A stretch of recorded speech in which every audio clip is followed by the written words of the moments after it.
Tes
dulu nih.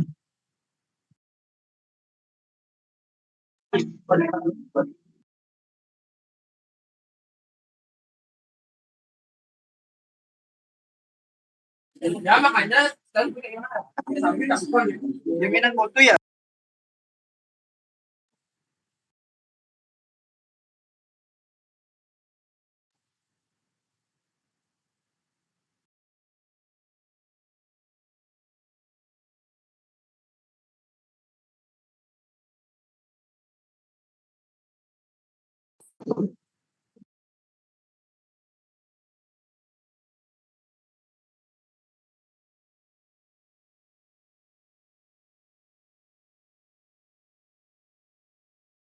Ya boleh.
Kenapa?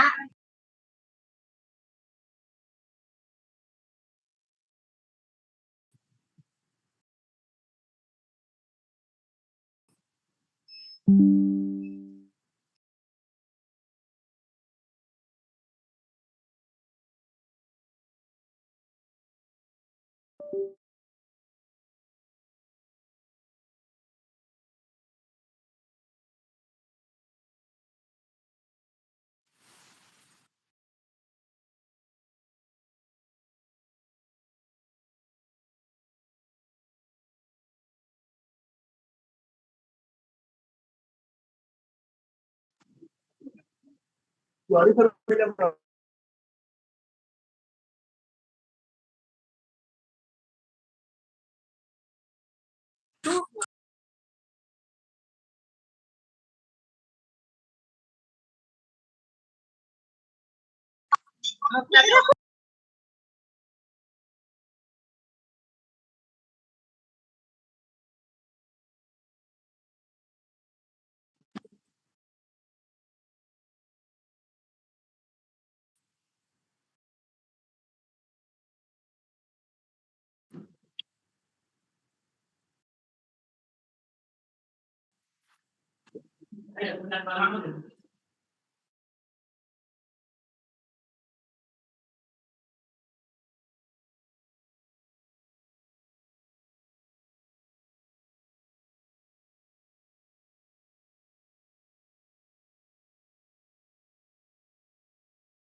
Recording in progress.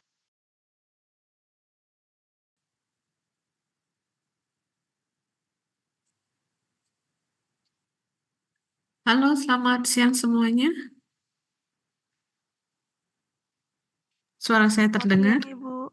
Terdengar, Ibu. Iya. Oke, makasih.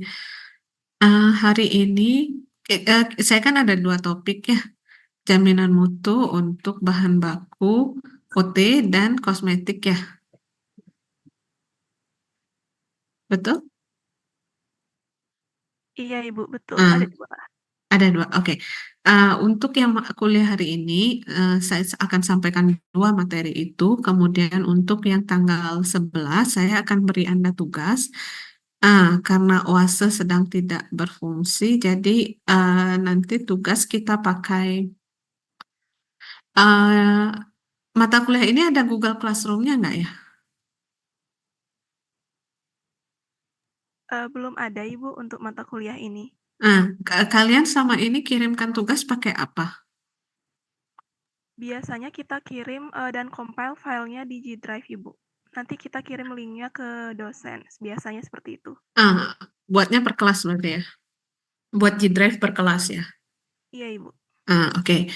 Nah, saya akan share dulu eh, tugas untuk minggu depan ya, sebelum saya sampaikan materinya. Nah, bisa dilihat.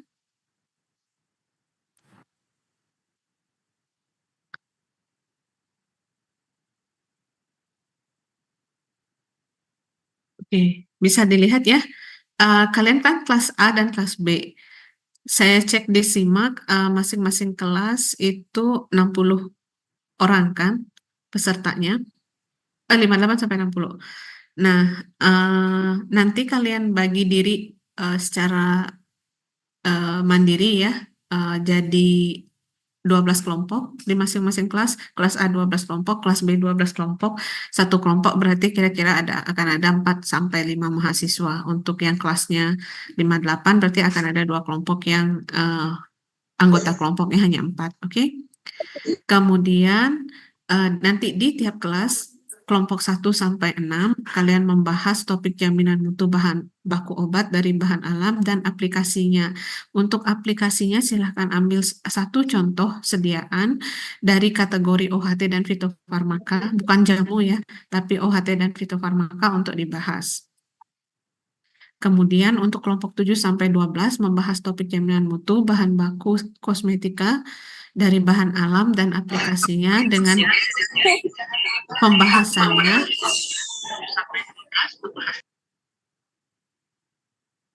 pembahasannya ambil salah satu sediaan kosmetik.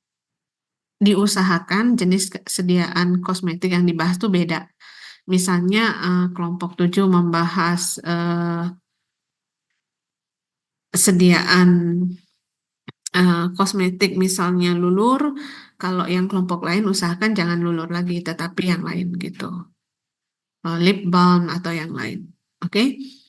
Kemudian ya penting hindari membahas sediaan yang sama dengan kelompok lain. Oke, sampai di sini ada pertanyaan untuk pembagian tugas terstruktur untuk minggu depan.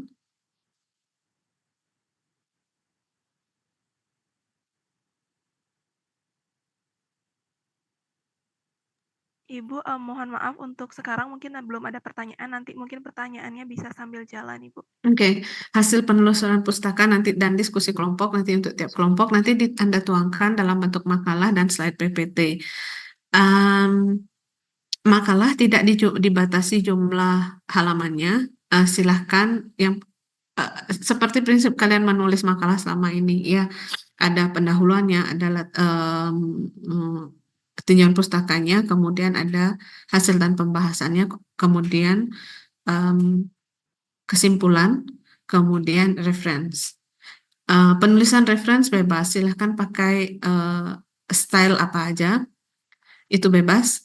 Kemudian untuk slide PPT, tolong siapkan slide PPT yang singkat, jelas, padat, dan cukup untuk dipresentasikan dalam waktu 15 menit pada tanggal 11 Oktober.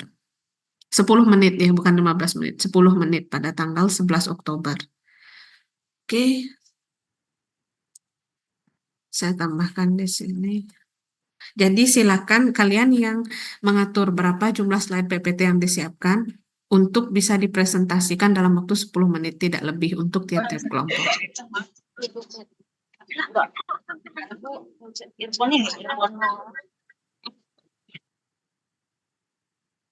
Kemudian penamaan file, kelas A atau B, kemudian kelompok 1, 2, dan seterusnya, kemudian makalah, itu untuk makalah. Kemudian untuk PPT, makalah diganti dengan PPT.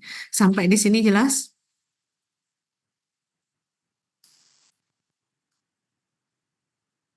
Jelas, Ibu. Oke. Pesertanya ada 110 ya? Bukan 100, bukan 98. Bukan 100 berapa sih harusnya pesertanya? 118 ya? 118, Ibu. Berarti ada 8 orang belum hadir. Iya, Ibu. Oke.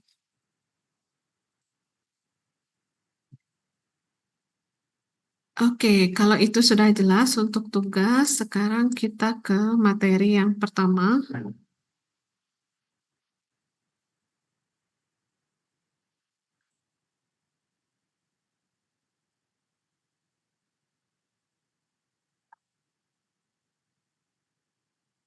Ya, yang pertama adalah pengembangan dan jaminan mutu untuk bahan baku obat tradisional. Obat bahan alam Indonesia, Anda mengenal ada 3 kategori ya, berdasarkan peraturan pemerintah tentang obat bahan alam Indonesia. Yang pertama kita mengenal ada namanya jamu, yang kedua adalah OHT, obat herbal standar, yang ketiga ada namanya fitofarmaka. Apa yang membedakan ketiga kategori obat bahan alam Indonesia ini? Yang pertama adalah dari aspek keamanan. Kita bisa lihat breakdown itu dari 4 aspek. Yang pertama dari aspek keamanan, kedua dari mutu, kemudian mutu dan standarisasi atau jaminan mutu. Yang ketiga adalah dari aspek khasiat atau manfaat. Yang pertama dari aspek keamanan. Jamu itu adalah salah satu kategori obat bahan alam Indonesia yang pengembangannya adalah berdasarkan pada penggunaan empiris. Penggunaan empiris artinya penggunaan secara tradisional oleh masyarakat. Mungkin kalian udah belajar etnofarmasi kan? Kalian melihat bagaimana obat tradisional di Indonesia itu dipakai secara turun-temurun oleh nenek moyang kita itu. Nah, sebenarnya itu udah uji klinik langsung ya pada manusia. Ya, nah itulah jamu. Jadi pengembangan jamu berdasarkan pada aspek etnofarmasi, etnobotani ya, ramuan yang dipakai secara tradisional oleh etnik atau kelompok masyarakat tertentu. Jadi pada dasarnya keamanannya teruji seiring dengan penggunaan ramuan itu atau tanaman itu seiring dengan berjalannya waktu gitu. Tapi proses saintifik itu tidak ada dalam aspek keamanan untuk jamu ini. Kemudian kalau OHT itu adalah versinya obat tradisional yang sudah mulai ada pembuktian ilmiah mengenai uji keamanannya melalui uji toksisitas pada hewan. Kemudian kalau fitofarmaka harus ada bukti uji toksisitas pada hewan dan uji klinis pada manusia. Itu dari aspek keamanannya. Kemudian dari segi mutu atau standarisasi dan jaminan mutu, jamu Tentu saja meskipun dasar pengembangan obat tradisional kategori jamu itu adalah penggunaan empiris tanaman atau ramuan tersebut secara turun-temurun, tetapi tetap saja kalau itu akan em, didistribusikan masuk ke market ya harus memenuhi persyaratan mutu sediaan. Jadi tetap akan ada jaminan mutu atau proses kontrol kualitas untuk produk akhir yang dihasilkan gitu ya, diproduksi untuk obat kategori jamu. Kalau obat kategori OHT harus memenuhi standar mutu ya, dan bahan baku yang digunakan untuk dibuat dalam bentuk obat herbal standar itu harus terstandar. Nah, kalau fitofarmaka persyaratannya lebih tinggi lagi. Jadi harus memenuhi syarat mutu sediaan secara keseluruhan dan bahan baku dan produk jadinya atau sediaannya itu harus memenuhi standar atau terstandar. Itu tidak cukup hanya bahan bakunya yang standar, tetapi produk jadinya juga harus terstandar. Dari segi khasiat atau manfaat jamu, bukti khasiatnya itu sebenarnya sudah ada terbukti secara empiris turun-temurun, tetapi bukti saintifiknya belum ada. Dan itu tidak dipersyaratkan untuk jamu. Tetapi untuk OOHT harus ada uji farmakologi secara praklinis sesuai dengan klaim khasiat atau klaim manfaat yang diklaimkan terhadap obat herbal terstandar tersebut. Misalnya kalau diklaim untuk OHT itu misalnya diklaim untuk aktivitas membantu menurunkan gula darah gitu. Berarti harus ada uji bukti ilmiah khasiatnya untuk misalnya diuji anti diabetik pada tikus atau pada mencit gitu, itu harus ada sesuai dengan klaim yang manfaat yang diklaim dalam OHT tersebut. Demikian pula pada fitofarmaka. Tambahannya adalah di fitofarmaka selain uji farmakologi secara praklinik, misalnya pada hewan coba, baik tikus, mencit, kelinci atau hewan coba yang lain sesuai dengan prosedur atau protokol pengujian untuk aktivitas farmakologis yang diklaim, dipersyaratkan pula uji farmakologi klinik ya atau uji klinik. Ya, Anda mengenal Anda silakan balik lagi buka lagi catatan di kuliah S1-nya ya tentang farmakologi atau uji klinik. Uji klinik itu ada beberapa fase dan fitofarmaka harus memenuhi atau memiliki dokumentasi untuk khasiat atau manfaat yang dibuktikan melalui uji klinik tersebut. Oke, nah ini nanti kan atau Anda sudah kerja di apotek sekarang atau Anda mulai praktek di apotek, Anda mengenal yang namanya jamu, logonya ini ya kalau di apotek Anda lihat sediaannya apa aja yang masuk kategori jamu gitu. Bolehkah Anda sebagai apoteker merekomendasikan pasien untuk pakai jamu? Boleh kan?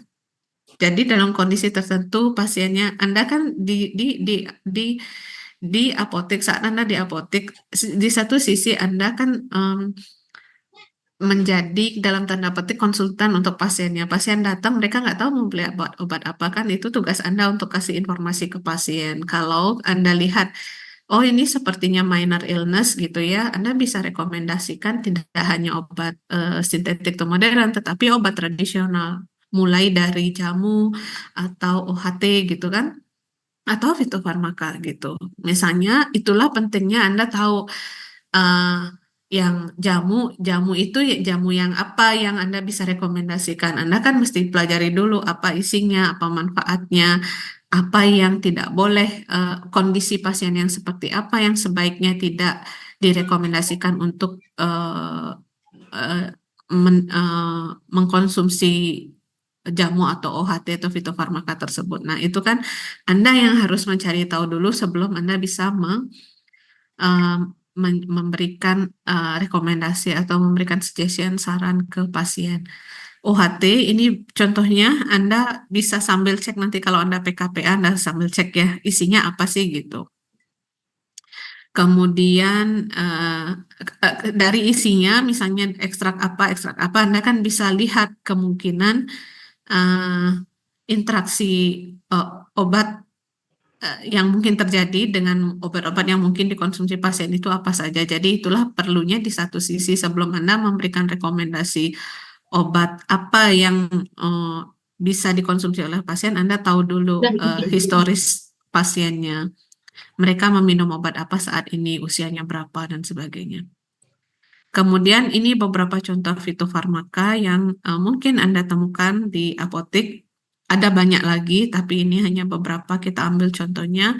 Ada Nodiar misalnya untuk diare, ya ada isinya ada Atapulgate, kemudian lain-lain, kemudian Reumanir, Stimuno mungkin yang Anda cukup terkenal ya, sangat terkenal ya. Ada berbagai bentuk sediaannya, ada sirup, kaplet atau tablet kalau nggak salah, yang lainnya ya.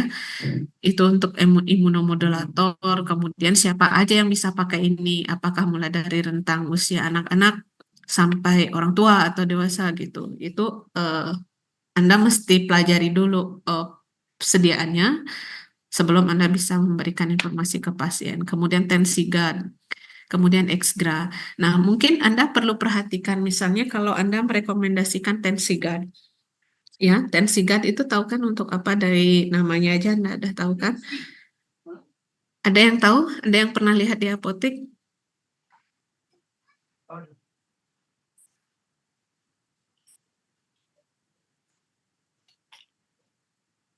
Tensigan? Ada yang pernah lihat di apotek atau mungkin belum semua pernah atau kerja magang di apotek. Tapi mungkin yang sudah pernah magang atau sudah magang di apotek, Anda pernah nggak lihat Tensigan? Atau sekarang udah stop produksinya? Permisi, Bu. Ya? Untuk Tensigat itu biasanya digunakan untuk meringankan tekanan darah tinggi dan kolesterol. Tapi sekarang itu sudah jarang, Ibu, kalau yang nyari Tensigat. Tapi kurang tahu kalau di apotek lain. Di apotek tempat saya bekerja itu sudah kayaknya tidak menyediakan Tidak ada. Tensigat lagi. Ya. Oke, fitofarmaka yang di tempatnya siapa? Wahyuni ya. Yang masih sering dicari oleh pasien apa?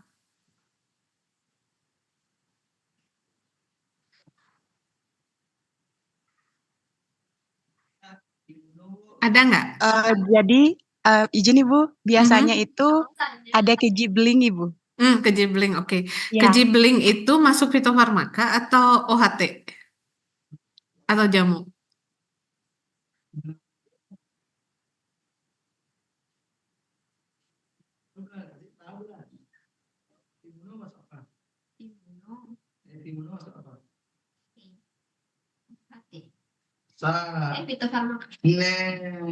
Izin menjawab, Ibu. Mhm. Kalau tidak salah, kalau keji beling itu termasuk ke jamu dia, Ibu. Ke jamu, oke. Nah, kira-kira nih kalau pasien datang ke apotek, mereka sudah tahu, oh saya mau beli kejibling, itu sering kan terjadi. Terus kalian sebagai apoteker, kalian ngasih informasi apa ke pasien? Minumnya, minum 2 tablet langsung. Masuk itu. Yang benar ya? Benar nih. Tuh, temannya ngasih tahu tuh siapa, Dewi. Gimana?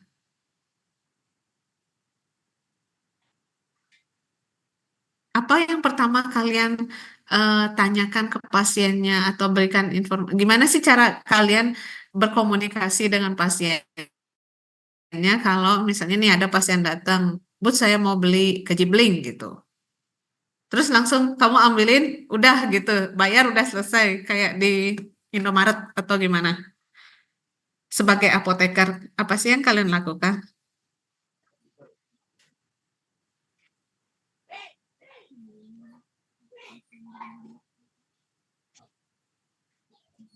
Izin berpendapat, Ibu. Kalau misalnya ada pasien, kalau ada pasien mau beli kejibeling, pertama itu saya pasti tanyakan itu pasti keluhannya kenapa, habis itu mau pakainya karena apa gitu, Ibu. Habis itu selain itu ada konsumsi obat lain nggak selain itu. Kemudian baru kalau misalnya udah benar untuk indikasinya, bisa dikasih tahu untuk cara pemakaiannya dan selama berapa lama biasanya dipakainya gitu Ibu. Kalau nggak salah sih keji beling itu diminumnya dia 2 tablet langsung Mhm. setiap berapa? 3 kali sehari kalau nggak salah Ibu. Kalau 3 kali sehari itu 1 kapsul, kalau misalnya 2 kapsul langsung itu 1 kali sehari. Biasanya yang untuk dosis pertama, itu untuk di hari pertama itu dia 3 kali sehari 1 kapsul, nanti setelah hari pertama itu untuk selanjutnya baru dia 2 kapsul sekali sehari gitu. Oke. Kemudian kalau dari saya mungkin itu sih Bu. Kemudian ditanya ke pasiennya apa udah ngerti apa belum gitu Ibu. Kasih Bu. Oke, terima kasih. Oke, bagus. Sebenarnya ya kalian kuliah apoteker ini kalian mengelaborasi semua pengetahuan-pengetahuan yang kalian udah dapat di eh, level sarjana. Jadi komunikasi. Nah, aspek-aspek itu bagaimana kalian belajar mengkomunikasikan pengetahuan kalian, keilmuan kalian ke eh, pasien. Kalau di sini kan mungkin kalau kalian waktu S1 kalian komunikasinya kan banyak dengan dosen. Kalian presentasi dengan dosen, kalian dikasih tugas terus presentasi audiensnya atau yang kalian ajak itu teman kalian dan dosen. Tapi kalau nanti kalian jadi apoteker, kalian bekerja entah di apotek, di rumah sakit, yang kalian ajak berinteraksi itu kan nggak hanya kolega kalian yang punya keilmuan sama dengan kalian atau relevan dengan kalian kan, tetapi juga pasien. Jadi kalau kalian berkomunikasi dengan pasien, tempatkanlah diri sebagai apa ya, sebagai pemberi informasi dan komunikator yang baik gitu loh. Jadi bagaimana kalian bisa menyampaikan informasi produk itu dengan baik dan pengetahuan kalian mengenai produk itu dengan baik ke pasien gitu. Oke, kuliah profesi itu lebih banyak ke sana. Saya kira makanya kalian akan lebih banyak diskusi-diskusi, kemudian ada praktek yang lebih banyak ya seperti itu karena pada dasarnya keilmuan dasarnya kalian udah dapat di S1. Oke, itu untuk pengenalan produk-produk dan kita ambil beberapa contoh produk tadi ya. Sekarang kalau kita melihat aspek pengembangan obat tradisional, tahapannya seperti apa sih sebenarnya? Kenapa berapa obat tradisional mereka logonya masih jamu gitu? Itu sebenarnya lega artis aja. Jadi setiap produsen itu kan punya banyak pertimbangan ya. Kalau obat tertentu ya yang mereka buat dalam bentuk sediaan masuk kategori jamu. Obat tertentu dibuat dalam bentuk obat herbal terstandar, yang lain dibuat sampai fitofarmaka. Karena semakin ke bawah ya, kalau jamu tidak perlu banyak data saintifik. Pembuktian empiris itu sudah cukup dari segi khasiat dan hanya perlu uji mutu produk jadi. Tapi kalau OHT, permintaan data itu, data ilmiahnya kan lebih banyak. Harus ada pembuktian praklinik, bahan baku terstandar. Harus ada uji mutu produk jadi. Dari aspek industri yang memproduksi ini akan membutuhkan cost lebih besar.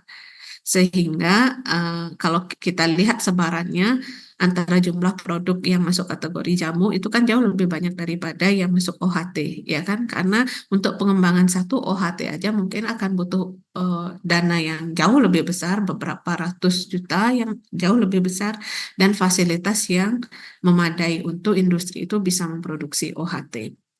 Bisa misalnya dengan berpartner gitu ya. Ekstrak terstandarnya didapat dari industri ekstrak, industri penghasil ekstrak bahan alam, bisa seperti itu. Tapi kan tetap saja harus dibutuhkan dana lebih untuk pengembangan produknya, harus ada uji praklinik dan sebagainya.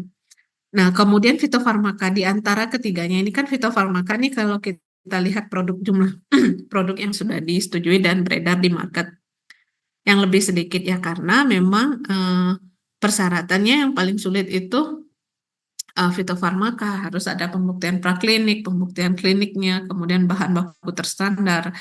kemudian uji mutu produk jadi. Jadi lebih lengkap yang diminta untuk sediaan fitofarmaka, dan ini juga berimplikasi dari aspek industri obat tradisional ini akan membutuhkan dana lebih besar untuk pengembangan satu fitofarmaka aja. Makanya mungkin kalau Anda lihat fitofarmaka, jamu mungkin untuk produk-produk obat tradisional yang kategorinya masuk jamu. Mungkin dalam bentuk ramuan, bisa di dalam satu ramuan itu ada banyak macam bahan tanaman atau tumbuhan obat yang ada di situ. Tetapi mungkin obat-obat tersana mulai berkurang jumlah jumlah tanamannya dalam komposisi formulanya, ya. Karena kan kalau semakin banyak jumlah ramuannya, jumlah tanamannya yang ada dalam satu formula itu, proses standarisasi bahan baku akan memakan kos lebih besar kan. Demikian pula fitofarmaka akan lebih sedikit lagi, dan karena pengembangan produk itu banyak hal yang harus diperhatikan di samping dengan seberapa besar seberapa banyak bahan obat yang ada di dalam formula itu akan berimplikasi pada kos untuk pengembangan, sehingga dari aspek industri itu harus menjadi perhatian yang mana yang benar-benar krusial, penting, memberikan kontribusi paling besar untuk aspek farmakologis atau efek farmakologis yang diklaim kan untuk produk itu. Nah, itulah yang mungkin akan dipilih untuk dikembangkan menjadi OHT atau fitofarmaka. Bagaimana proses pengembangan obat tradisional? Tidak hanya obat tradisional, kosmetik juga gitu ya. Semua produk dikembangkan itu biasanya kita mulai dengan survei kebutuhan pasar. Kenapa ya? Logika saja kan produk ini harus bisa diterima pasar kan, sehingga untuk pengembangan produk yang kalau mau diterima pasar ya harus dilakukan survei kebutuhan pasar dulu. Apa yang dibutuhkan sekarang oleh masyarakat? Apa yang sekarang dibutuhkan oleh pasar? Apa yang sudah ada di pasar tetapi belum mampu memenuhi kebutuhan pasar kan gitu. Kalau membuat yang mitu-mitu produk yang udah ada di pasar, mungkin kita akan susah memasuki pasar itu. Sedangkan untuk pengembangan obat itu butuh kos, dan artinya kalau sudah jadi itu harus mendatangkan benefit kan, maksudnya keuntungan kan untuk si produsen. Survei kebutuhan pasar, apa yang dibutuhkan. Kalau kita fokus pada pengembangan obat tradisional, misalnya setelah kita tahu apa yang dibutuhkan pasar, bisa lakukan pendekatan etnobotanik. Kita punya kekayaan etnobotani ya, etnofarmasi, yang setiap etnik di Indonesia itu punya ramuan sendiri-sendiri ya, yang biasa digunakan oleh etnik itu bisa dikembangkan. Kemudian kita didapatkan formulanya, kemudian dimulai proses proses standarisasi bahan baku, cara untuk mendapatkan bahan baku, standarisasinya, kemudian perumusan formula tergantung pada kategori obat tradisional mana yang akan dituju. Kalau misalnya cuma sampai jamu gitu, berarti kan setelah dapat ramuannya berarti langsung mendapatkan bahan baku ya. Kemudian sebenarnya standarisasi bahan baku tidak diharuskan, tetapi dalam proses produksi obat tradisional, meskipun itu jamu, bila tidak ada proses standarisasi, tidak ada parameter umum yang distandarisasi, kita akan susah menjustifikasi apakah setiap produk yang dihasilkan setiap batch itu akan sama. Sehingga kalau menurut saya sih standarisasi dengan parameter umum untuk bahan baku, meskipun itu jamu, itu mutlak dilakukan. Misalnya contohnya yang paling sederhana adalah penetapan kadar air, susut pengeringan itu kan parameter umum ya yang bisa dipakai sebagai acuan untuk menghasilkan bahan baku yang stabil ya dalam proses penyimpanan. Artinya kalau kadar airnya terlalu tinggi, potensi bahan baku ini cepat rusak itu lebih besar karena kandungan airnya yang tinggi, mudah ditumbuhi mikroba dan sebagainya. Jadi meskipun kategorinya yang kategori produk yang diinginkan nanti jamu, tetap aja sebaiknya tuh standarisasi untuk parameter umum seperti tadi itu penting dilakukan. Kemudian perumusan formula, dapat formulanya, mungkin dapat berapa formula gitu ya, kemudian dilakukan batch testing produksi dalam skala lab, kemudian setelah oke baru masuk ke produksi dalam skala besar. Jadi proses seperti ini, proses pengembangan obat tradisional kan seperti ini. Nah, kalau sekarang kita breakdown prosesnya satu persatu, pertama mulai dari bahan baku, bagaimana memperoleh bahan baku obat tradisional. Itu kita akan mulai dengan yang namanya good agricultural practice. Jadi bagaimana caranya mendapatkan bahan baku yang memenuhi standar gitu ya. Jadi setiap kali kita mendapatkan bahan baku awal itu selalu sama hasilnya. Mulai dari ada standarisasi persyaratan tumbuhnya seharusnya seperti apa, kemudian perbanyakan benihnya, penyiapan lahannya harus seperti apa, jarak tanamnya, pemupukan, pemeliharaan panen, pasca panen dan sebagainya. Ini tujuannya adalah untuk mendapatkan bahan baku dengan kualitas yang sama standar selalu aja dari waktu ke waktu. Jadi setiap batch kalian order bahan baku itu hasilnya selalu sama gitu. Itu gunanya setiap proses ini didokumentasi gitu. Kemudian kalian dah dapat bahan bakunya, kemudian distandarisasi, tetapkan parameter standar umum, spesifik dan sebagainya. Bahan baku diolah jadi serbuk atau menjadi ekstrak. Mungkin bahan bakunya yang dipakai serbuk, mungkin juga yang dipakai adalah ekstrak atau fraksi, ya, fraksi tertentu ya, misalnya ada yang fraksi terpenoidnya, fraksi alkaloid yang diperoleh dengan cara tertentu ya, sesuai dengan protokol yang harus diuji coba dulu. Kemudian dan baik yang dipakai sebagai bahan baku nanti ekstrak, fraksi atau serbuknya, serbuk simplisnya itu harus distandarisasi dulu. Kalau yang diekstraksi berarti extraction methodnya harus ada protokolnya pasti sehingga selalu bisa diulang. Setiap diulang hasilnya akan selalu sama. Kemudian dapat ekstraknya untuk pengembangan produk apa yang dilakukan, diuji aktivitasnya, ya mungkin sudah dapat informasi sebelumnya dari pendekatan etnobotani atau traditional knowledge-nya ya, ini bahan baku atau tanaman dipakai untuk apa gitu. Misalnya seperti tadi ada yang untuk menurunkan tensi gitu kan. Misalnya di ortosipon atau si seledri itu secara tradisional dipakai untuk sebagai loloh untuk orang-orang yang punya tensi tinggi untuk menurunkan tekanan darah gitu.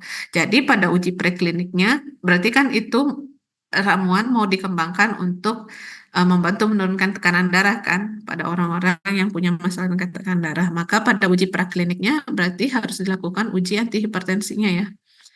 Nanti hypertensive activity-nya harus diuji baik pada bisa menggunakan tikus atau mencit. Jadi sesuai dengan uji aktivitasnya, sesuai dengan klaim manfaat pada produknya yang akan dibuat. Kemudian kalau pada fitofarmaka tidak cukup hanya preklinik, tetapi mungkin akan diperlukan uji klinik fase 1 misalnya. Fase 2 ya. Kemudian fase 3, kemudian baru diregistrasi dan masuk ke post-marketing surveillance-nya, ya, ke fase 4. Kemudian baru masuk ke produksi dalam jumlah besar, mengikuti good manufacturing practices atau didistribusikan, mengikuti good distribution practices, kemudian sampai ke pasien dan sebagainya. Kemudian mungkin akan ada studi-studi pharmacovigilance terhadap produk-produk yang sudah masuk market gitu. Jadi proses pengembangan OT itu seperti ini. Sekarang yang menentukan adalah kategori OT sampai di yang mana yang dibuat. Kalau jamu ya tidak semua proses dilakukan. Di uji preklinik misalnya di kolom yang ketiga ini tidak dilakukan. Tapi kalau OHT sampai preklinik. Kalau fitofarmaka ya sampai ke uji klinik fase 4 misalnya itu dilakukan. Itu yang membedakan. Oke, nah bagaimana strategi pengembangan OT di Indonesia yang ada sekarang yang sedang difasilitasi oleh pemerintah sekarang nanti akan juga menjadi salah satu tempat PKPA kalian. Bentar ya, just.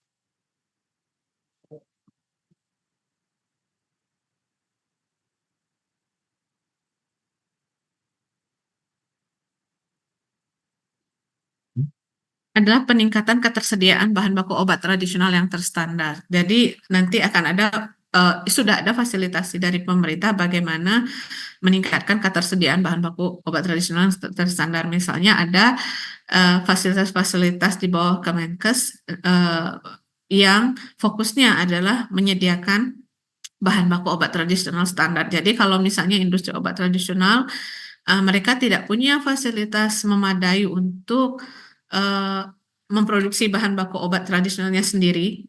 Jadi mereka bisa fokus ke formulasi dan pengembangan obat. Mereka bisa ambil dari fasilitas yang di bawah Kemenkes, misalnya P4TO gitu ya. Jadi seperti itu. Kemudian membangun networking antara industri obat tradisional dengan industri hulunya ya yang penghasil bahan bakunya. Kemudian meningkatkan atau akademisi misalnya untuk pengembangan pengujian preklinik atau kliniknya, kemudian peningkatan penelitian dan inovasi teknologi, pengintegrasian obat tradisional ke dalam pelayanan kesehatan. Misalnya salah satu bentuknya itu adalah fasilitasi dari Kemenkes itu untuk apa namanya ya, pembangunan geria-geria sehat atau pelayanan kesehatan tradisional di rumah sakit tertentu gitu. Itu merupakan salah satu bentuk pengintegrasian obat tradisional ke dalam pelayanan kesehatan. Mungkin belum bisa menyentuh seluruh aspek pelayanan kesehatan untuk diintegrasikan dengan obat tradisional, tetapi paling tidak misalnya aspek-aspek tertentu misalnya untuk kebugaran, wellness dan sebagainya itu bisa diintegrasikan ke pelayanan kesehatan. Kemudian meningkatkan daya saing industri obat tradisional dengan produk-produk yang terstandar ya, bahan bakunya terstandar, kemudian memenuhi aspek kualitas ya, kemudian pengembangan laboratorium sertifikasi untuk bahan baku obat tradisional sehingga ini akan mengurangi cost industri obat tradisional untuk apa namanya ya menyediakan dokumen hasil uji atau kontrol kualitas. Jadi cukup mereka kalau industrinya mau produksi bahan baku juga menyediakan bahan baku, mereka menghasilkan bahan baku, kemudian untuk analisis dilakukan di laboratorium yang tersertifikasi sehingga ini akan menghemat cost untuk pengembangan obat tradisional oleh pelaku industri obat tradisional. Ya, ini termasuk strategi pengembangan bahan baku obat oleh Kemenkes. Ya, ada seperti saya cerita tadi, ada fasilitasi hulu yang disediakan, kemudian hilir, ya, hilirisasinya, fasilitasi dalam proses hilirisasinya dan integrasinya di pelayanan kesehatan. Yang pertama fasilitasi di hulu, mungkin nanti kalian akan PKPA juga di situ, itu adalah pusat pengolahan pasca panen tanaman obat P4TO yang fokusnya adalah kan memproduksi Simplicia terstandar. Dalam bahan baku obat tradisional, penggunaan bahan baku terstandar itu penting. Karena apa? Karena raw material, bahan baku itu akan punya implikasi ke efek produk, ya kan? Kalau misalnya Simplicia atau bahan bakunya tidak terstandar, bagaimana itu bisa menjamin produk yang dihasilkan atau efeknya yang dihasilkan itu akan sama dari waktu ke waktu. Itu susah kan, sehingga penyediaan bahan baku yang terstandar itu sangat penting. Maaf ya, sebentar saya izin 2 menit, saya terima tangan.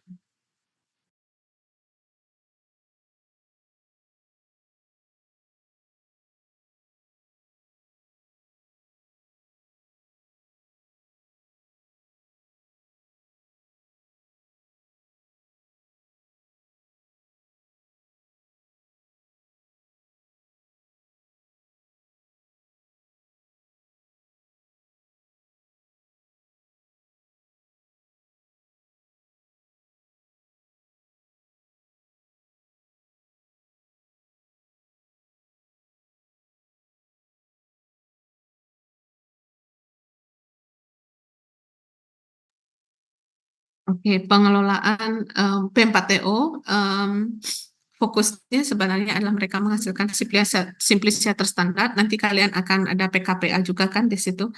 Kemudian ada pusat ekstrak daerah yang fokusnya adalah menghasilkan ekstrak terstandar. Nah, ini sebenarnya fasilitasi pemerintah untuk membantu industri obat tradisional dan pengembangan obat tradisional di Indonesia dengan memfasilitasi dari aspek hulunya penyediaan bahan baku yang terstandar. Sehingga harapannya kan produk-produk obat tradisional yang beredar itu semua memenuhi standar yang ditetapkan sesuai dengan buku-buku referensi yang dipakai untuk jaminan mutu ekstrak atau bahan baku obat tradisional. Kemudian dalam proses hilirisasinya itu kan ada industri-industri yang terlibat, baik industri ekstrak bahan alam atau industri obat tradisional. Dan di bagian paling hilir itu adalah fasilitasi oleh Kemenkes dengan integrasi obat tradisional pada fasilitas layanan kesehatan, ya. Itu sudah ada Permenkesnya dari tahun 2016, kemudian 2019, dan salah satu tempat PKPA kalian kan juga nanti akan ada di fasilitas pelayanan kesehatan yang mengintegrasikan obat tradisional. Mungkin belum menyentuh semua aspek pelayanan kesehatan ya penyakit, tapi pada aspek-aspek tertentu misalnya untuk wellness, nah itu mungkin nanti Anda dapatkan pada saat Anda akan dapatkan di saat Anda melakukan PKPA Yankestra. Oke, ini tidak saya tidak saya jelaskan lagi karena ini gabungan ya, tidak hanya obat tradisional tetapi juga bahan baku obat sintetik atau vaksin. Awal atau yang mencet Nah,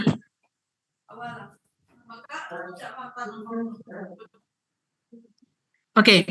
Nah, ini kalau kita breakdown bagaimana fasilitasi Kemenkes dalam pengembangan obat tradisional dan BBOT, pengembangan bahan bakunya, pembinaan industrinya, kemudian pembinaan pelaku usaha dan standar mutu. Standar mutu itu mengacu pada Farmakope Herbal Indonesia untuk setiap bahan baku yang dipakai, baik untuk standarisasi simplisia maupun standarisasi ekstraknya.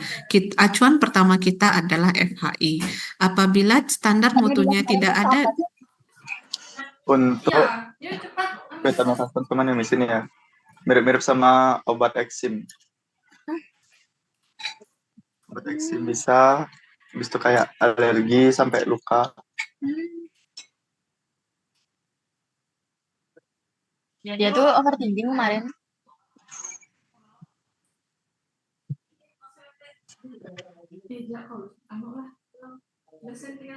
ya silakan diselesaikan dulu diskusinya.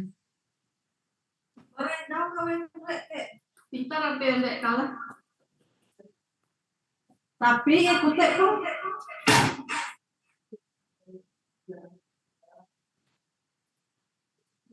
Sudah selesai diskusinya? Kita bisa lanjut kuliah?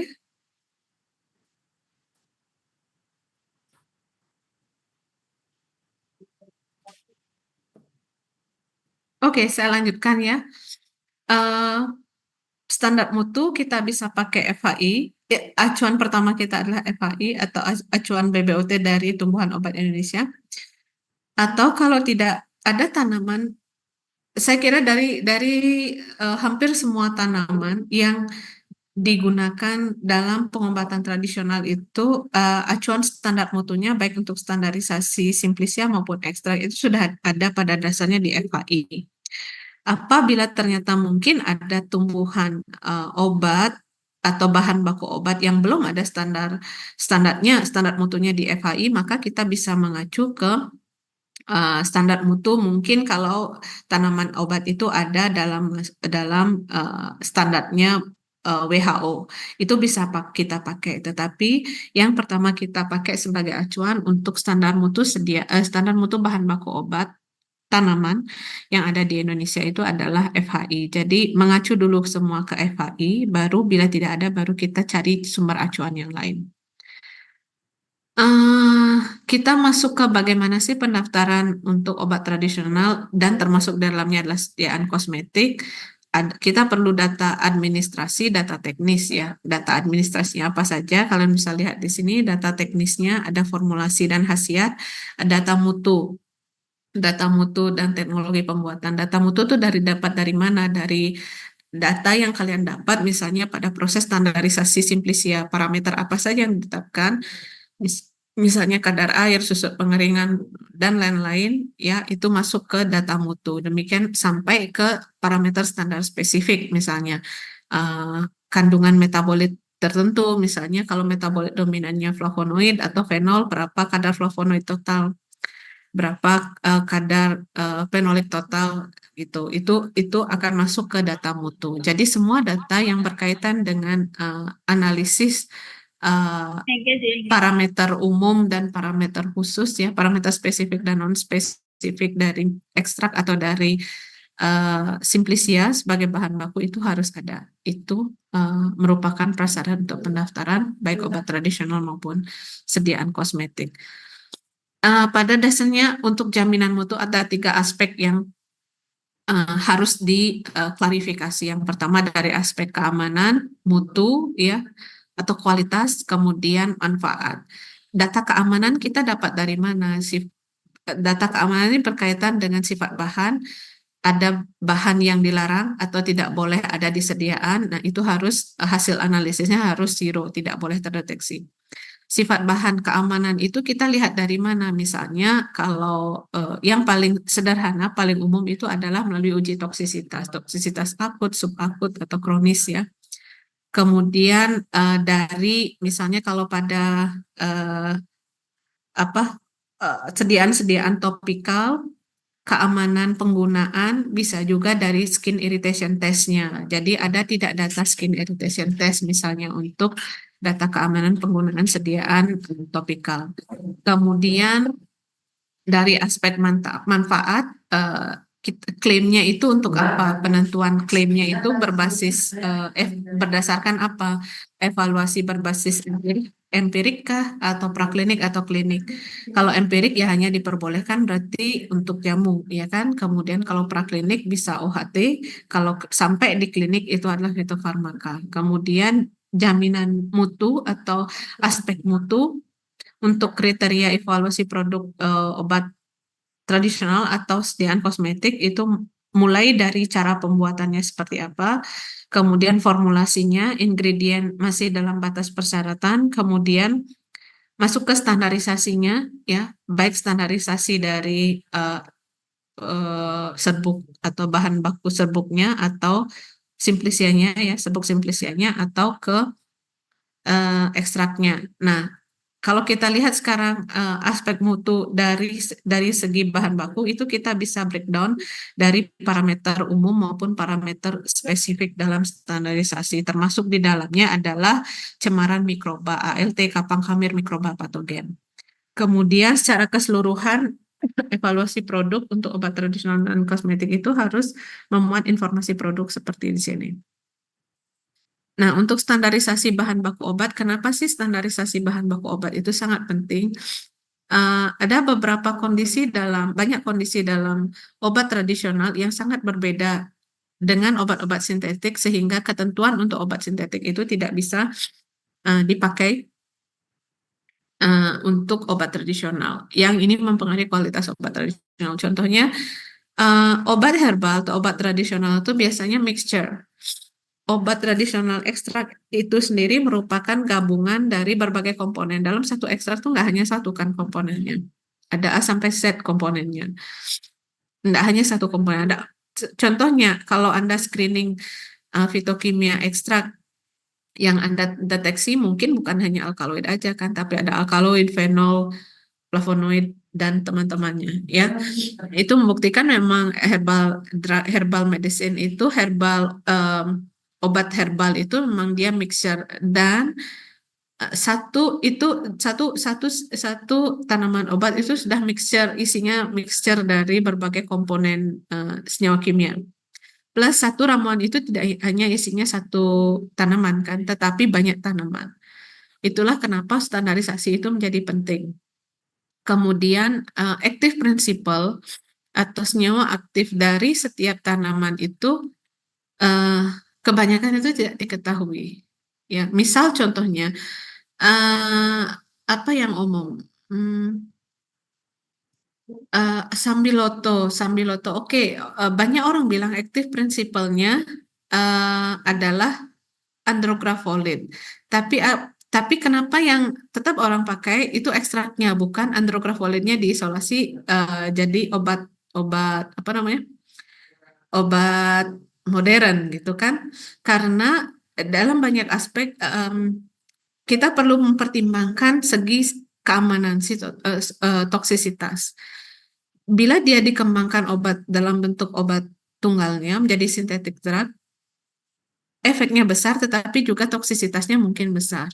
Tetapi bila dipakai dalam bentuk ekstraknya bisa jadi efeknya besar, tetapi toksisitasnya jadi menurun karena ada komponen-komponen lain dalam ekstrak itu yang mungkin menyebabkan menurunkan efek toksisitas atau efek samping dari ekstrak itu secara keseluruhan. Jadi itulah sebabnya banyak obat-obat yang kadang kalau dipakai dalam bentuk ekstraknya lebih aman, meskipun tidak selalu, tetapi eh, apa lebih aman daripada single compound-nya. Ada juga yang tidak seperti itu, tapi itu salah satu contohnya ya. Dan itu menyebabkan kadang aktif prinsipalnya itu, dan aktif prinsipalnya itu nggak cuma satu gitu. Itu yang kadang-kadang di ekstrak itu ada berapa banyak senyawa, semuanya aktif. Susah kan menentukan yang mana aktif prinsipal sebenarnya gitu. Kecuali kita menghilangkan satu senyawa yang mayor gitu, terus lihat masih punya aktivitas nggak. Itu pekerjaan yang terlalu besar ya, sehingga pendekatan multikomponen biasanya lebih visible dalam herbal medicine daripada seperti itu.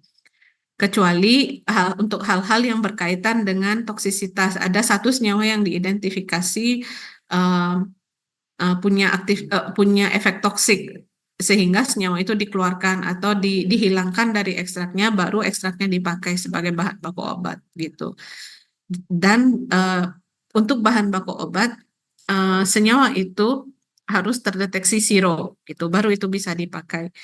Ada beberapa jenis senyawa, misalnya aristolochic acid itu salah satu senyawa kimia di tanaman obat, senyawa dari tanaman obat yang kalau untuk bahan obat dia harus zero, tidak boleh terdeteksi karena punya efek toksik nefrotoksik, sehingga itu tidak boleh ada dalam bahan baku obat. Nah, itu salah satu contohnya. Sehingga kalau ekstrak tanaman itu mau dipakai dan berpotensi ada aristolochic acid di situ, maka aristolochic acidnya itu harus di-remove pada saat proses ekstraksi gitu, untuk mendapatkan ekstraknya. Kemudian selective analytical methods atau reference compound mungkin tidak tersedia secara komersial. Nah, dalam proses standarisasi ini salah satu challenge tantangan pada proses kontrol kualitas atau standarisasi bahan baku obat tradisional, baik ekstrak maupun serbuk ya, atau simplisia. Banyak reference compound. Kalau kalian mau standarisasi untuk misalnya menetapkan kadar senyawa tertentu gitu kan, atau kadar senyawa mayornya gitu, atau senyawa markernya, berarti kalian kan butuh senyawa markernya untuk reference compound kan, untuk standar baku pada proses analisis, ya nggak? Nah, banyak standar baku atau standar senyawa standar itu tidak tersedia secara komersial untuk obat tradisional, tidak tersedia secara komersial, sehingga sebenarnya bisa kita isolasi, tetapi isolasi itu kan bukan pekerjaan yang simpel juga ya, banyak senyawa yang membutuhkan teknik-teknik isolasi yang cukup rumit dan biaya yang tidak sedikit. Dan itu merupakan salah satu tantangan dalam proses standarisasi bahan baku obat, sehingga kadang-kadang solusinya adalah bila markernya tidak diperoleh atau markernya harganya sangat mahal, yang solusinya alternatifnya memperoleh dengan cara isolasi, atau yang ditetapkan bukan senyawa markernya tetapi kadar golongan kandungan kimianya. Itu pun sudah cukup sebenarnya, atau ditetapkan profil kandungan kimianya, misalnya menggunakan metode analisis yang masih visible untuk dilakukan, misalnya KLT densitokah atau HPLC dengan detektor DAD atau UV atau PDA gitu ya, itu masih possible. Kalau lebih kaya lagi industri obat tradisionalnya bisa pakai metode analisis yang lebih advance, misalnya LCMS gitu ya, atau LCHRMS gitu, yang seperti itu. Jadi tergantung pada seberapa biasanya pengembangan ini kan kalau industri kita bicara di pengembangan produk industri obat tradisional kan selalu cost itu menjadi pertimbangan. Jadi seberapa besar potensi market untuk produk itu dan seberapa besar cost yang diperlukan itu akan menjadi pertimbangan untuk menentukan prosedur analisis seperti apa yang akan dilakukan pada proses standarisasi bahan baku sediaan atau produk jadinya. Tapi ada banyak alternatif untuk jaminan mutu atau standarisasi bahan baku sebenarnya dari aspek analytical methods-nya maupun apabila senyawa standarnya tidak ada seperti yang diminta di farmakope herbal misalnya, itu tidak dipunyai, ada banyak alternatif yang bisa dilakukan. Kemudian tanaman itu kalian tahu kan, kalau kalian sudah mempelajari mungkin di S1 mulai dari farmakognosi dan sebagainya, kalian sudah mempelajari bahwa tanaman itu secara natural itu memang bervariasi kan. Secara natural dan chemical itu bervariasi tergantung senyawa metabolit sekundernya. Senyawa metabolit sekunder yang punya peranan dalam aktivitas farmakologis tanaman itu dipengaruhi banyak faktor, karena senyawa itu diproduksi sebagai defense mechanism untuk tanaman, sehingga produksinya tergantung pada faktor-faktor internal eksternal yang bersentuhan dengan tanaman itu. Misalnya kalau faktor eksternal, suhu gimana atau geografisnya gimana, yang faktor suhu, geografis, nutrisi dan sebagainya yang menyebabkan produksi metabolit sekunder dari tanaman yang sama ditanam pada area yang berbeda atau lingkungan geografis yang berbeda, bisa jadi menghasilkan metabolit sekunder yang tidak sama. Mungkin jenisnya sama, tetapi bisa jadi terjadi fluktuasi pada kadar kandungan metabolit sekundernya karena proses tadi ya, karena metabolit sekunder itu diproduksi karena sebagai defense mechanism agar tanaman itu bisa bertahan di lingkungan yang tidak memadai gitu ya, sehingga mungkin ada beberapa metabolit di daerah kering, misalnya untuk tanaman daerah kering, tanaman yang sama daerah kering diproduksi dalam jumlah besar, tetapi di daerah yang curah hujan yang lebih tinggi mungkin diproduksi dalam lebih sedikit. Demikian juga karena faktor pertahanan terhadap hama, mungkin di daerah tertentu hama tertentu lebih banyak sehingga produksi metabolit sekunder tertentu akan jauh lebih banyak dibandingkan dengan yang relatif lebih aman dari serangan hama, tanaman yang tumbuh di daerah yang relatif lebih aman dari serangan hama. Kemudian kemovarietas dan kemokultivar itu ada untuk tanaman dari spesies yang sama, sehingga kalian akan melihat ada tanaman dengan spesies sama tetapi kultivarnya berbeda. Dan ini akan berimplikasi pada kandungan metabolit sekundernya, sehingga proses standarisasi tetap diperlukan. Sebenarnya kalau kita menggunakan spesies tertentu untuk bahan baku obat, sebaiknya kultivarnya selalu sama atau varietasnya selalu sama.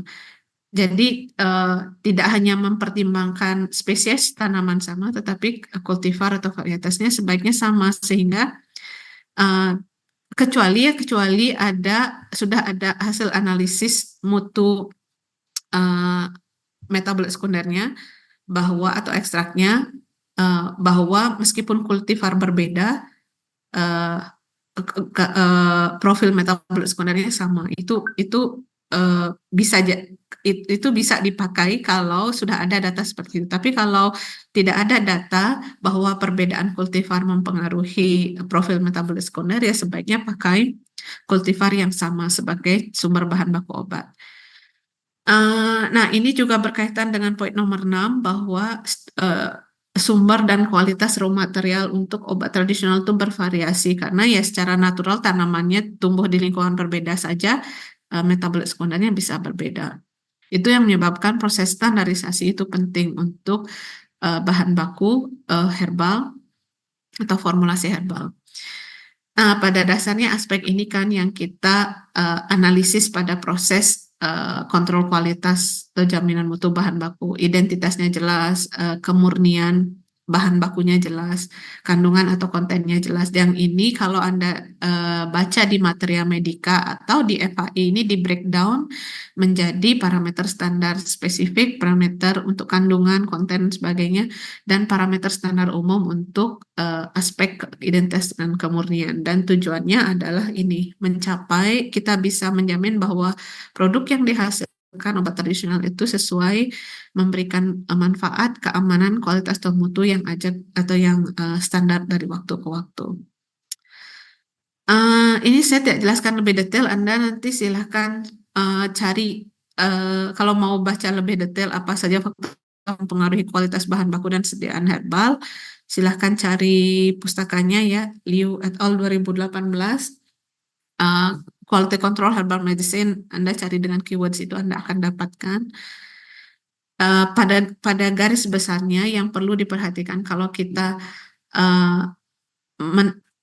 menjaga kualitas bahan baku dan sediaan herbal itu selalu konsisten dari waktu ke waktu. Yang pertama dari plant source-nya, sumber tanamannya, sebaiknya selalu sama ya.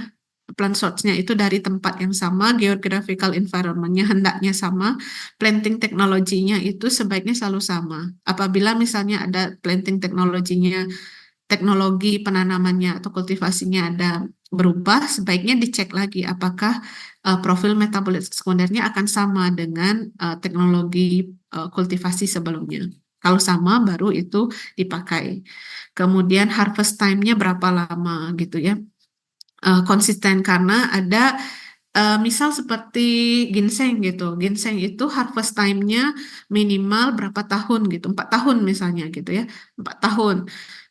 Kalau sebelum 4 tahun dipanen, kira-kira akan sama nggak profil metabolit sekundernya, harus dilihat dulu gitu. Jadi kalau misal yang dipakai 2 tahun atau 1 tahun baru sudah dipakai, mungkin itu akan ada implikasi ke efeknya gitu. Sehingga produk jadi nanti yang dihasilkan efeknya tidak akan selalu sama karena dari awal prosesnya berarti tidak terstandarkan. Berarti ada yang tidak memenuhi standar tetapi dipakai gitu.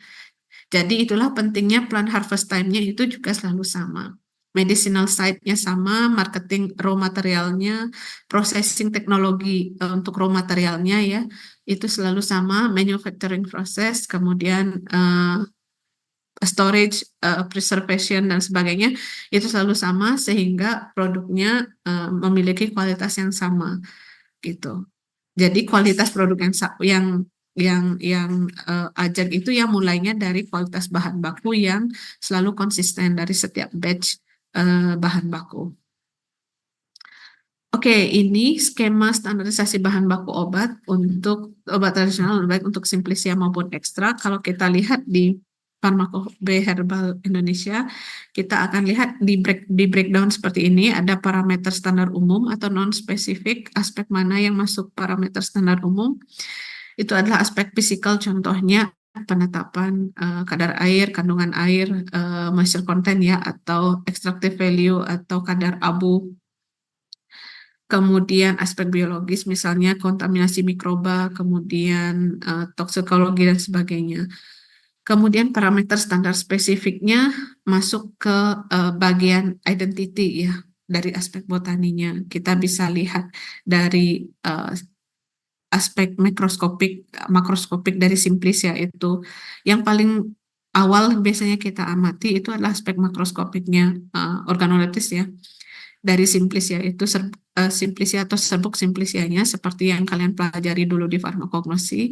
Kemudian mikroskopiknya fragmen-fragmen pengenalnya apa, itu dicocokkan dengan apa fragmen pengenal yang ada di Farmakope Herbal Indonesia untuk Simplicia tersebut. Kemudian dari aspek chemical biasanya ditetapkan kandungan kandungan kimia tertentu atau profil metabolit sekundernya atau eh, kandungan senyawa markernya. Nah, ini masuk parameter standar spesifik, termasuk di dalamnya heavy metal, residu pestisida, kemudian ada tidaknya terdeteksi mikotoksin.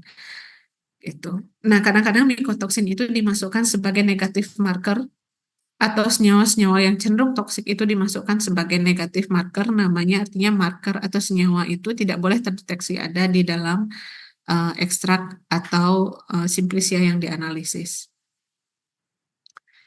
Nah, ini beberapa acuan untuk menjamin mutu bahan baku obat tradisional, mulai dari proses kultivasi, mengikuti acuan Good Agricultural Practices, ya, kemudian proses manufacturingnya mengikuti Good Manufacturing Practices.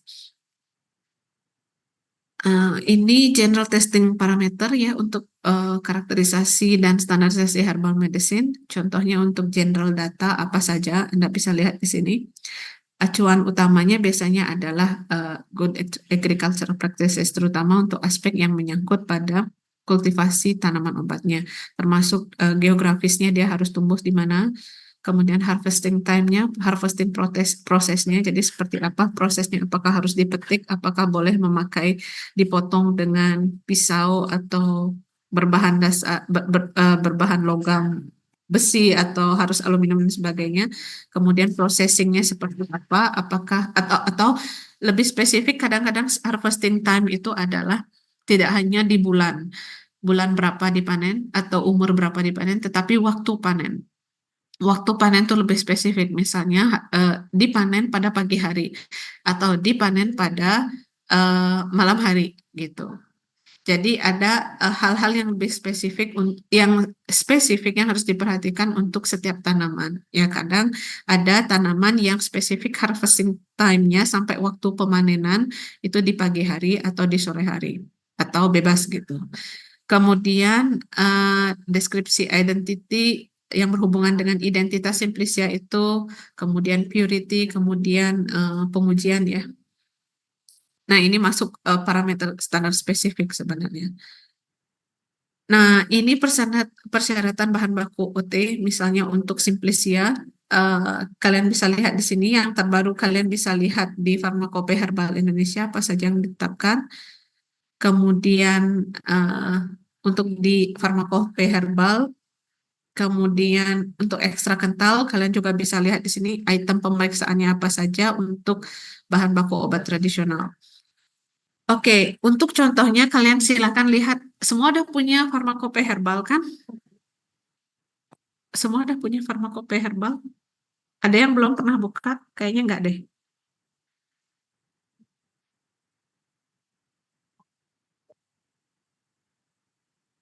Ada yang belum pernah? Kayaknya kalau farmasi pasti sudah pernah ya, di mata kuliah dasar. Apalagi kalau dari Udayana kan, karena salah satu visinya itu kan adalah pengembangan bahan alam. Oke, kalau yang belum pernah buka Farmakope Herbal Indonesia, silahkan buka ya. Saya kira di circle Anda sudah punya filenya. Oke, ini beberapa bentuk sediaan obat tradisional. Silahkan Anda baca ya, saya nggak jelaskan detail. Kemudian kita masuk ke persyaratan mutu sediaannya. Kalau obat dalam bentuknya bisa rajangan, serbuk, simplisia dan lainnya. Yang menjadi persyaratan mutunya itu adalah dari aspek fisika, kimia, cemaran dan mikrobiologi. Anda bisa lihat apa saja parameternya ada di sini. Ini sesuai dengan persyaratan mutu obat tradisional tahun 2014. Saya nggak jelaskan detail ya, saya kira tabel ini sudah bisa menjelaskan dirinya dengan baik ya. Jadi Anda tinggal lihat, misalnya untuk aspek fisika kimia organoleptik diharuskan memenuhi standar mutu untuk setiap jenis sediaan. Kadar air demikian pula ya, kecuali untuk yang cairan. Begitu caranya membaca datanya. Ini juga sama, ini adalah untuk sediaan obat luar, bentuknya bisa cairan, semi padat, kemudian padatan. Yang dicek untuk sediaan obat luar itu terutama adalah dari aspek fisika, kimia, dan mikrobiologi. Jadi ini adalah item-item yang dicek. Untuk mikrobiologi ya seperti biasa, angka lambang total, angka kapang kamir ya. Itu dicek untuk baik untuk bentuk sediaan cairan, setengah padat maupun padatan. Nah, ini beberapa spesifikasi bahan baku. Kadang-kadang kita bahan baku untuk obat tradisional itu kan bisa diperoleh dari tempat lain, tidak semua diproduksi sendiri oleh industri obat tradisionalnya, ataupun bisa diproduksi sendiri oleh obat tradisionalnya dan tetap harus memenuhi spesifikasi bahan baku. Paling tidak ada di spesifikasi bahan baku di formulirnya itu memuat nama kode bahan baku, nama pemasok atau pabriknya. Kalau dihasilkan sendiri ya nama pabriknya sendiri, berarti kan. Kemudian ada pemeriannya, karakteristik fisika, kimia, serta standar mikrobiologinya bila ada, rujukan pustaka, monografi, dan metode yang digunakan untuk pemeriksaan lanjutan, frekuensi pengujian ulang bahan yang disimpan jika perlu, misalnya harus diperiksa atau dianalisis setiap 3 bulan gitu. Apabila disimpan bahan baku itu disimpan, nah itu harus ada. Jenis pengujian spesifik yang diperlukan untuk pengujian ulang, kemudian kondisi penyimpanan dan tindakan pengamanan lainnya, dan masa pakai atau shelf life-nya. Paling tidak bahan baku itu harus memuat informasi, formulir bahan baku itu harus memuat informasi seperti ini, karena kalau industri obat tradisional memproduksi obat tradisional, mungkin bahan baku itu kan tidak sekarang mau produksi obat tradisional A gitu, nggak pesan bahan bakunya sekarang kan, mungkin pesan bahan bakunya sudah barengan berapa batch dengan sediaan yang lainnya. Jadi mungkin bahan baku itu sudah tersimpan di storage-nya industri obat tradisional itu, sehingga informasi ini spesifikasi mengenai spesifikasi bahan baku ini sangat penting untuk menjamin mutu bahan baku yang akan dipakai, akan diformulasi itu masih tetap bagus gitu sebelum di processing lebih lanjut. Kemudian ini spesifikasi produk, saya tidak detail ke spesifikasi produk, kita terutama Anda silakan baca, tapi kita akan lebih banyak membahas ke bahan bakunya. Nah, ini regulasi OT untuk obat tradisional yang akan beredar di Indonesia wajib memiliki izin edar dan sebagainya. Silahkan Anda pelajari aturan-aturan ini. Kemudian dan regulasi OT-nya, saya tidak tampilkan detail. Anda bisa baca sendiri. Kemudian contoh uji stabilitas OT. Ini saya ambil dari PT Paros ya. Salah satu contohnya, dan bagaimana cara mereka melakukan uji stabilitas untuk produknya. Kita di Indonesia tuh masuk kondisi penyimpanannya masih climatic zone 4B ya, jadi hot and very humid climate, jadi kondisi penyimpanannya mengikuti climatic zone 4B untuk uji stabilitas. Ini contoh penandaan obat tradisional. Nah, summary untuk topik ini adalah proses pengembangan obat tradisional itu merupakan proses panjang sebenarnya ya. Jadi dari bahan baku tanaman obat di hulu sampai dapat sediaan obat tradisional di hilir untuk menjamin proses awal yang menjamin agar kita mendapatkan sediaan obat tradisional yang memenuhi persyaratan itu adalah bahan bakunya harus memenuhi syarat mutu. Syarat mutunya kita mengacu kemana? Acuan pertamanya adalah FHI, tergantung pada jenis simplisia yang dipakai untuk persediaan obat tradisional tersebut. Kemudian kualitas atau mutu itu harus dibangun dan dijaga dalam setiap proses dari hulu ke hilir. Jadi tidak hanya ditetapkan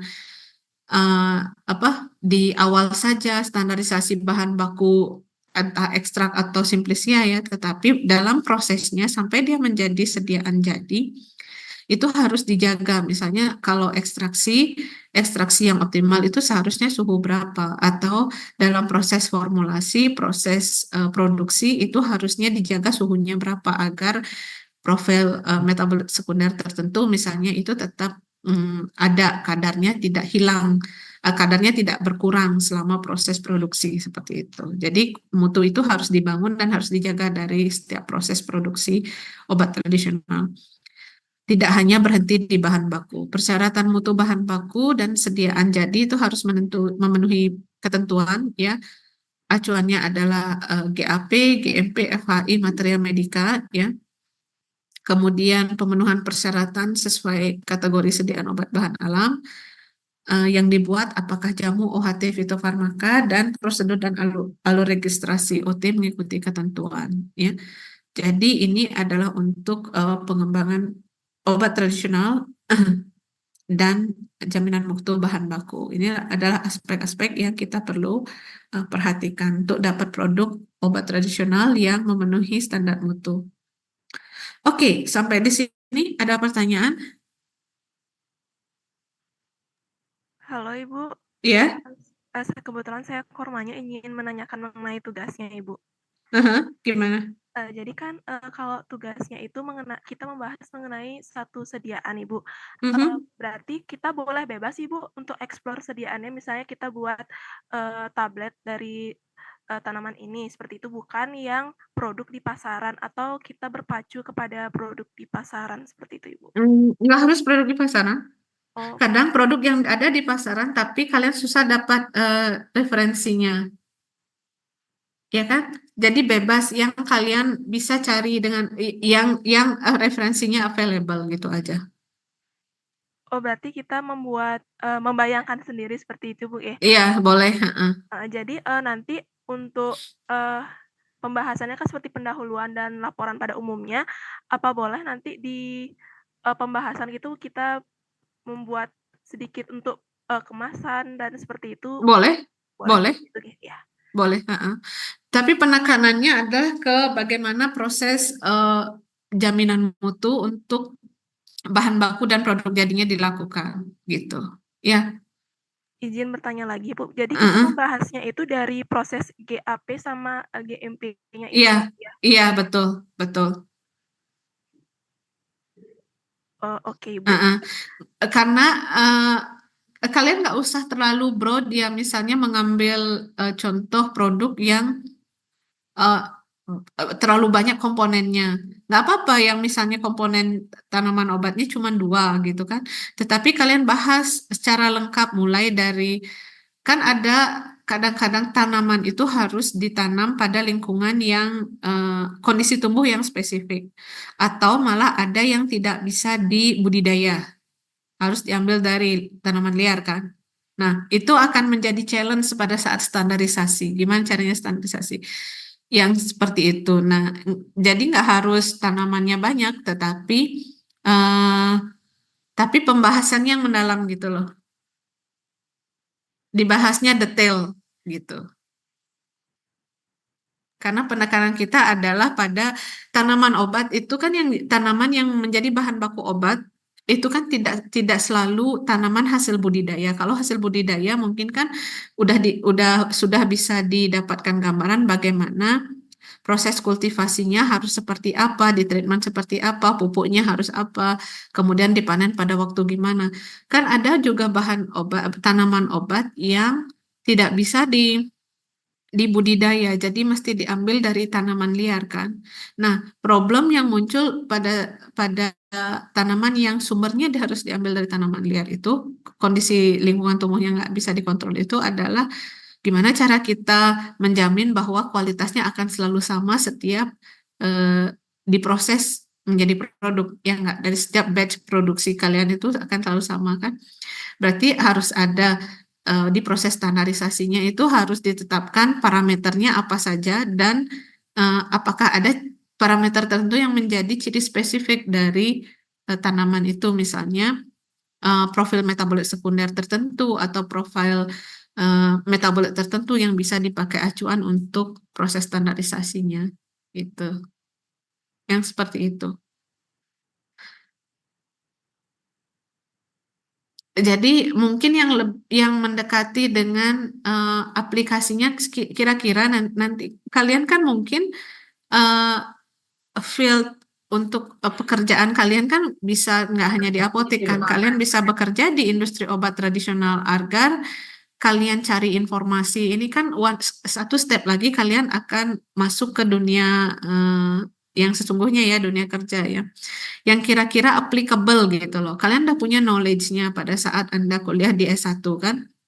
Sekarang saya cuma memandu Anda bagaimana sih itu tuh applicable kalau nanti kalian kerja di industri gitu loh. Nah, ambil contoh-contoh yang, makanya saya bilang ambil contoh-contoh yang mendekati realitas lah produk yang beredar di pasaran gitu.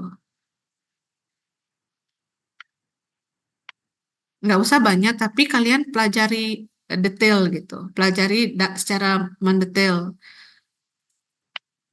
Nggak usah banyak komponennya dalam satu formula itu nggak apa-apa, mungkin cuma 2, tetapi kalian pelajari tiap bahan baku itu, entah simplisia atau ekstraknya itu kalian pelajari dengan detail mulai dari gimana proses agriculture-nya seharusnya untuk mendapatkan ekstrak atau simplisia atau ekstrak yang memenuhi standar mutu gitu.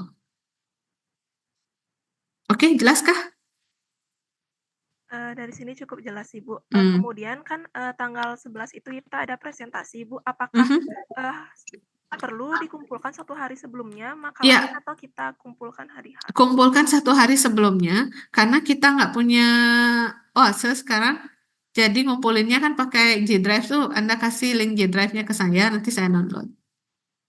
Jadi di sip per kelas ya, berarti kelas A di satu zip folder itu ada 12 paper kan, 12 folder untuk masing-masing kelompok kan. Kemudian di kelas B juga begitu. Oh, baik, Ibu. Dalam bentuk PDF file aja, ya. PPT-nya juga dalam bentuk PDF, semuanya PDF. Oh, oke, Bu. Oke, jelas. Sebenarnya kita bisa pakai Google Classroom, tapi saya belum ini kayaknya belum, mata kuliahnya juga belum ada di Google Classroom ya. Dan kita cuma 2 kali pertemuan, jadi pakai G-Drive aja, simple.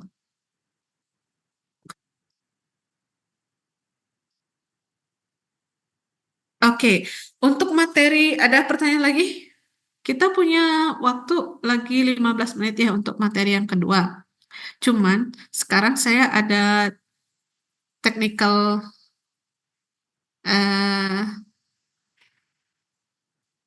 ada training TC untuk adik kelas kalian yang akan masuk PIMNAS. Jadi saya mohon izin saya memberi kalian materi ya untuk topik yang kedua. Karena saya mesti ikut TC untuk persiapan PIMNAS. Oke, materinya akan saya kirimkan ke Kormanya. Kita akan punya satu materi lagi. Mungkin overview-nya adalah ini.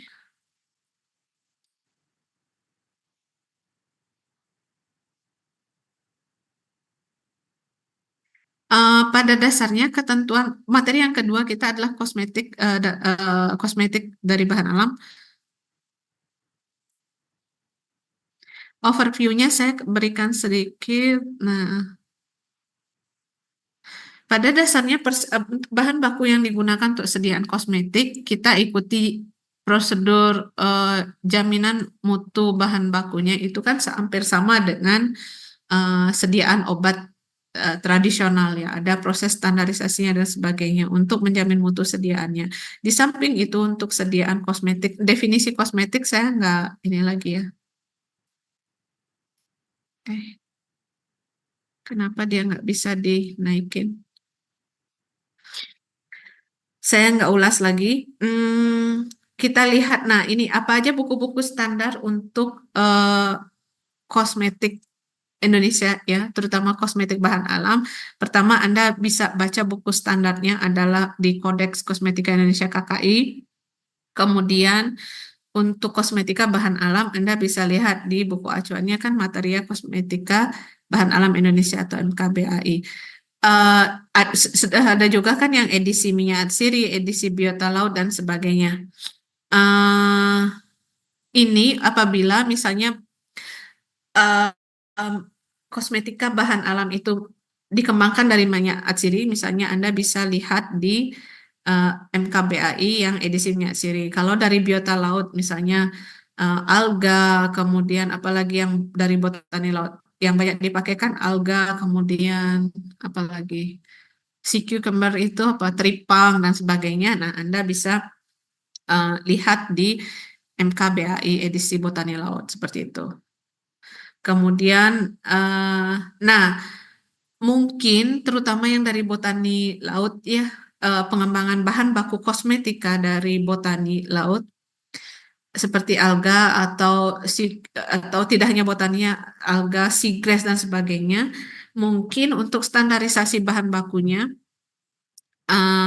bila tidak ada standarnya atau ketentuannya di MKBHI di Botani Laut, maka kita boleh mengacu ke standar-standar yang ada, misalnya apakah dari WHO sudah ada standar itu dan sebagainya, untuk kontrol kualitas atau jaminan mutu dari ekstrak atau simplicia yang berasal dari botani laut gitu.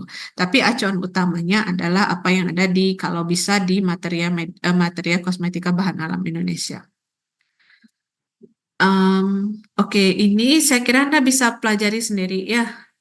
Jadi saya tidak detail lagi. Kalau kurang jelas nanti kita bisa diskusikan minggu depan. Nanti materinya semua akan saya berikan ke Korma Anda. Oke?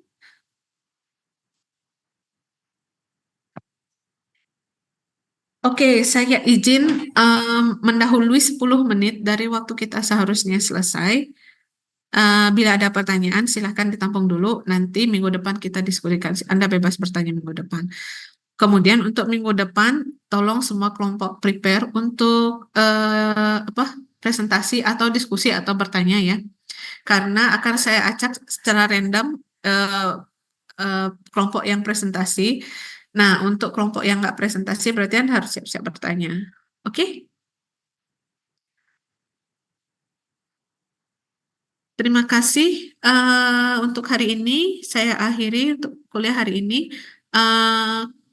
Wulan ya, Wulan kormanya tolong di-handle absennya ya. Nanti untuk tanda tangan absennya kita bisa ketemu mungkin pas saya ke Sudirman. Oke? Selamat siang semuanya. Saya tutup room Zoom-nya. Selamat siang Ibu, terima kasih Ibu. Terima kasih. Record